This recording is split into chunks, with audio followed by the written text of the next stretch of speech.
Ուրեմն ես ձեզ դրա առումով տամ հետևելը։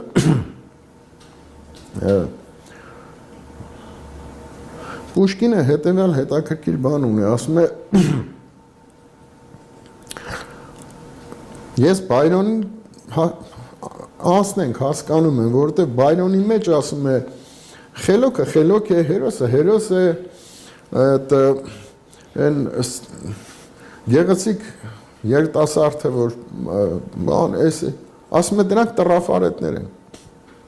Շեքսպիրի մոտ Շայլոկը այդ գծուց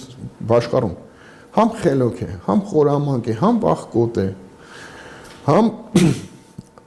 լավ սիրող ծնող է, համ էս, այսինքն միանգամից 4-5 գծեր ունի, որ դա կյանքն է, ամբողջական, հա, քանդակը տափակ նկարի նման չի, էլի կարծես այն 3D-ա, չէ՞, միսուարուն ունի ասում է, դրա համար ես Շեքսպիրին եմ նախապատվություն տալիս։ Հիմա գալով էպոսին, դուք ասեցիք, Քերի Թորոսն ա որ սենց հատկություն ունի, նեղացկոտ էս, դրանք սաղ բոլորը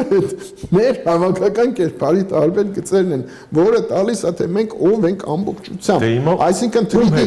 էպոսը, ով է հայը։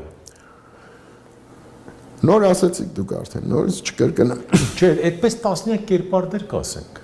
Դուք ասում եք, դրա համար էլ ծրագրավորողը չի կարողանում հասկանալ ում նկարի։